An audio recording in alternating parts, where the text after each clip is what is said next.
જાફરાબાદ બાલાની વાવ national highway પર દીપડાનું વાહન અડફેટે મોત। ભાવનગર સોમનાથ નેશનલ હાઈવે પર દીપડીનું મોત નીપજ્યું હતું। જાફરાબાદના બાલાની વાવ નેશનલ હાઈવે પર દીપડીનું અજાણ્યા વાહનની હડફેટે મોત નીપજ્યું હતું। દીપડીના અકસ્માતે મોતની વન વિભાગ ઘટનાસ્થળે પહોંચ્યું હતું।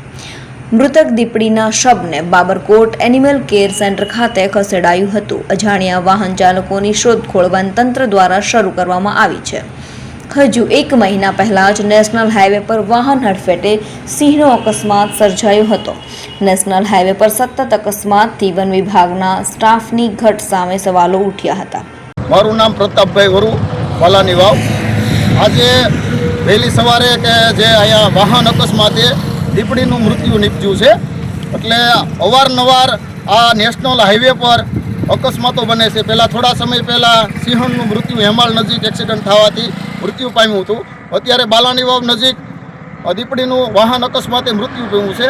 જંગલ ખાતું યોગ્ય આનું ધ્યાન આપે અને અહીંયા સ્ટાફની ઘટ છે, સ્ટાફ મૂકે। અવારનવાર મૌખિક રજૂઆતો કરવા છતાં જંગલ ખાતામાં કોઈ અધિકારીઓ ધ્યાન આપતા નથી। તો પછી અહીંયા સ્ટાફ મૂકવામાં આવે અને આ જે કાંઈ છે આ 5 વર્ષમાં 8 થી 10મો બનાવ છે।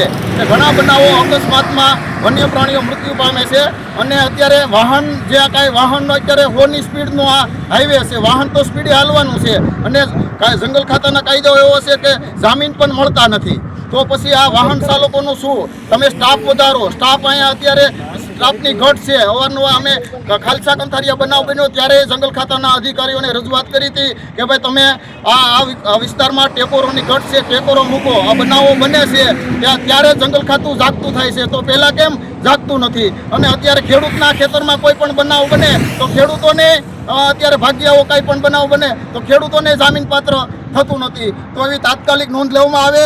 અત્યારે બાલાની વાવથી કાગોદર વિસ્તારમાં કે નાગેશ્રી વિસ્તારમાં જે ટેકોરોની ઘટ છે એ સ્ટાફ પૂરતો પૂરવામાં આવે, એ લોકોની માંગ છે અને ભવિષ્યમાં આવા બનાવ ન બને એની તકેદારી રાખવામાં આવે।